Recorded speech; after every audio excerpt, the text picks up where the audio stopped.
Olá, paz do Senhor, gente, tudo bem com vocês? Eu gostaria de compartilhar com você nesta noite a palavra do Senhor. Eu estava aqui meditando e gostaria de poder meditar juntamente com vocês aí, onde vocês estão. O tema dessa palavra é compaixão.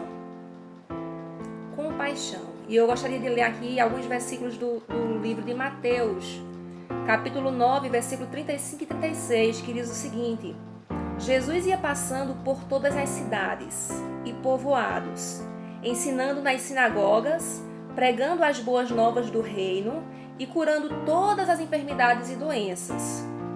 Versículo 36. Ao ver as multidões, teve compaixão delas, porque estavam aflitas e desamparadas como ovelhas sem pastor.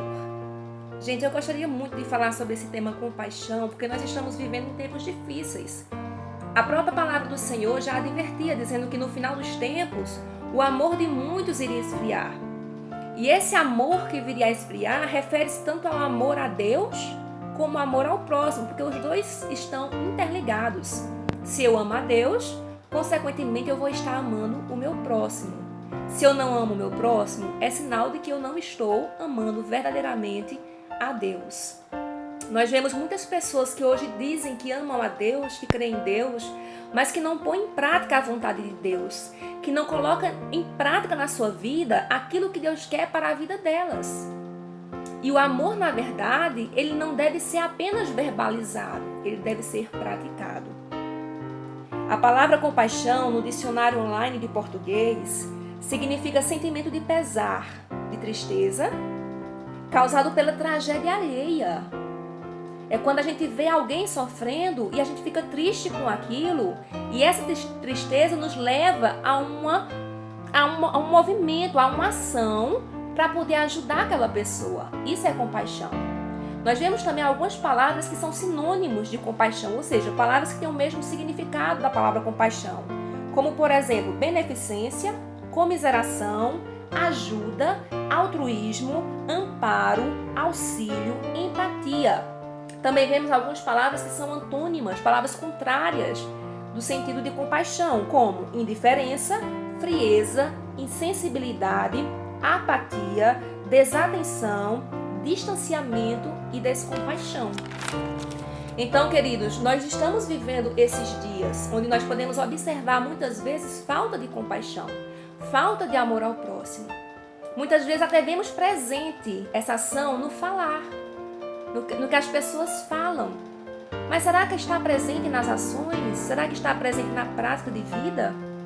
A palavra de Deus mostra que devemos amar a Deus acima de todas as coisas e amar o nosso próximo como a si mesmo.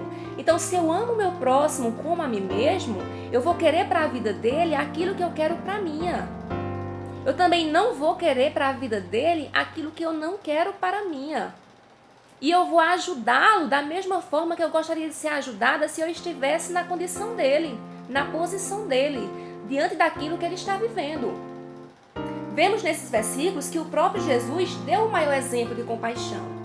A Bíblia diz que ele estava ali passando por todas as cidades, pregando o evangelho, mas que num determinado momento ele parou, viu aquela multidão aflita, desamparada, e ele teve compaixão.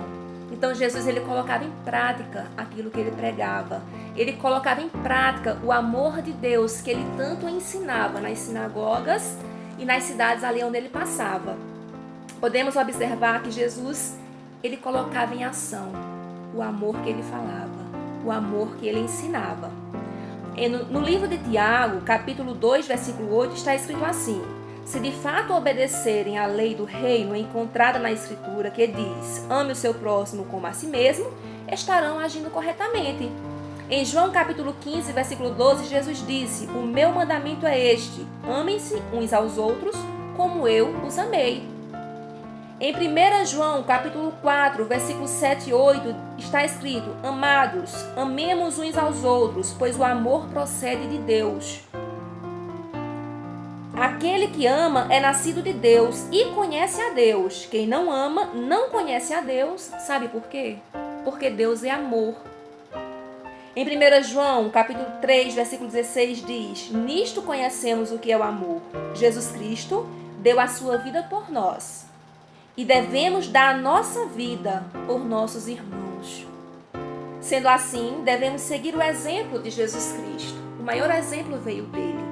Ele que deixou o seu trono na glória. Deixou o seu conforto, o seu reinado no céu, para se fazer homem como nós. Sendo santo, sem pecado, mas que veio sofrer por nos amar. Ele veio aqui por amor a mim e a você. E Ele espera de nós esse amor para com o nosso próximo. Alguém pode perguntar, Maísa, e se eu fizer o bem, se eu amar o meu próximo, se eu gastar o meu tempo com ele e eu receber ingratidão, se eu for feito de trouxa? Sabe o que é que você pode lembrar nesse momento? Diante desse questionamento, a palavra de Deus diz o seguinte em 1 Coríntios, capítulo 16, versículo 14. Façam tudo com amor. Façam tudo com amor. Independente se vai ter ingratidão ou não, façam com amor. Em 1 Coríntios, capítulo 6, 35 diz: amem, porém, os seus inimigos. Façam-lhes o bem e emprestem a eles sem esperar nada de volta. Então a recompensa que terão será grande, e vocês serão filhos do Altíssimo, porque Ele é bondoso para com os ingratos e maus. Para finalizar, vemos em Colossenses capítulo 3, versículo 23 o seguinte: e tudo quanto fizerdes, fazei-o de todo o coração, como para o Senhor e não para os homens. Então, independente se você vai ser feito de trouxa, como muita gente diz por aí, fulano é besta. Você não é besta em fazer o bem. Você está seguindo aquilo que Deus ensinou. Se o outro não vai saber reconhecer, isso é com ele. Faz a tua parte diante de Deus. Faz como para o Senhor. E o Senhor te recompensará. Lembre-se do que Jesus falou, da oração que Jesus fez na cruz do Calvário, quando estava sendo crucificado e maltratado por aquelas pessoas. Jesus disse assim a Deus: Pai, perdoa-lhes, pois elas não sabem o que fazem. Então que nós possamos seguir o exemplo do nosso Mestre e amar o nosso próximo como a nós mesmos. Deus te abençoe.